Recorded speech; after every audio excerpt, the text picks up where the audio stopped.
જય શ્રી હરિ. આપ સૌનું સ્વાગત છે આપની આ ચેનલ ધર્મદર્પિતમાં. આગળના વિડીયોમાં આપણે જોયું કે પુરુષોત્તમ ભગવાનની પૂજા કેવી રીતે કરવી, ગોરમાની પૂજા કેવી રીતે કરવું, કયા દિવસે કઈ તિથિના દિવસે કયું દાન આપવાથી શું ફળ પ્રાપ્ત થાય છે. આગળ આપણે ભગવાનનો રાસ જોયો અને અધ્યાય 1 અને કથા કે જે કાંઠા ગોરમાની કથા છે જે પ્રથમ દિવસે વાંચવામાં આવે છે એ પણ આપણે સાંભળી. તો ચાલો આજે હવે આપણે આગળનું જોશું કે જેમાં પુરુષોત્તમ ભગવાનની પૂજા કરતી વખતે જે પ્રદક્ષિણા ફરવામાં આવે છે ત્યારે પ્રદક્ષિણા ફરતી વખતે કયું ગીત ગાવામાં આવે છે. તો ચાલો જોડાઈએ ભક્તિમાં. બોલો શ્રી પુરુષોત્તમ ભગવાનની જય. જય શ્રી હરિ. પાગલ કરે કહો ને મહાદેવ તમને કોણ ગમે. ગંગાને પાર્વતી બે પાગલ કરે કહો ને મહાદેવ તમને કોણ ગમે. સોળે સરદાર સજી પાર્વતીજી આવ્યા, સોળે સરદાર સજી પાર્વતીજી આવ્યા.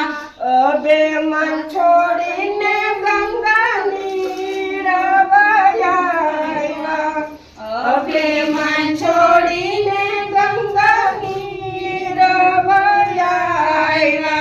ભોરામાં દેવ તો મુંજાતા ફરે કહો ને મહાદેવ તમને કોણ ગમે. ભોરામાં દેવ તો મુંજાતા ફરે કહો ને મહાદેવ તમને કોણ ગમે. ગંગાને પાર્વતી બે પાગલ ફરે કહો ને મહાદેવ તમને કોણ ગમે. તો સર્વે ગોપીઓને મારા જય શ્રી કૃષ્ણ. પુરુષોત્તમ માસના પ્રથમ દિવસને અત્યંત પવિત્ર અને કલ્યાણકારી માનવામાં આવે છે. આ દિવસથી ભગવાન શ્રી વિષ્ણુની વિશેષ ઉપાસનાની શરૂઆત થાય છે. શાસ્ત્રોમાં કહેવાયું છે પુરુષોત્તમ માસમાં કરેલું દાન, તપ, જપ અને ભક્તિ અનેક ગણું ફળ આપે છે.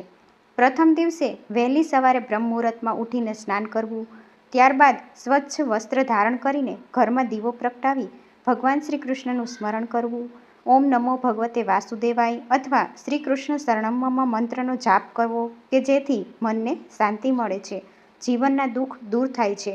પુરુષોત્તમ માસના પ્રથમ દિવસે બને તો ભગવાન પાસે મનોરથ એટલે કે મનથી સ્મરણ કરીને એમ કહેવું, હે પ્રભુ, મારાથી બનશે એટલો ભક્તિભાવ કરીશ, સત્સંગ કરીશ અને જો બની શકે અને શક્ય હોય તો પુરુષોત્તમ માસમાં એકટાણા કરીશ અને જો એવું શક્ય ન હોય તો આ માસમાં ગરીબોને દાન કરવું, ગાયને રોટલી ખવડાવવી, તુલસીજીની પૂજા કરવી, ભગવદ્ ગીતા અથવા કથાનું પાઠ કરવું ખૂબ શુભ માનવામાં આવે છે.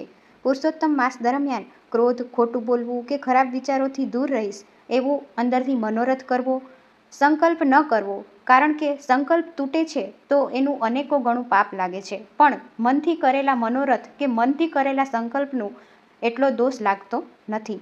તો સર્વે ભક્તો કે ગોપીઓને નિવેદન છે કે મનોરથથી ભગવાનને પ્રાર્થના કરવી કે મારાથી બની શકે એટલા દાન, તપ, જપ કે ભક્તિ કરીશ. કહેવાય છે કે જે ભક્ત પુરુષોત્તમ માસનો પ્રથમ દિવસ સાચી શ્રદ્ધા અને ભક્તિથી શરૂ કરે છે તેના જીવનમાં સુખ, સમૃદ્ધિ અને ભગવાનની કૃપા હંમેશા બની રહે છે. ચાલો આપણે પણ આ પવિત્ર મહિનાની શરૂઆત ભગવાનના નામ સાથે કરીએ અને જીવનને પવિત્ર બનાવીએ. આજે પુરુષોત્તમ માસના પ્રથમ દિવસના સૌને જય શ્રી કૃષ્ણ. પુરુષોત્તમ ભગવાનની જય. જય શ્રી હરિ.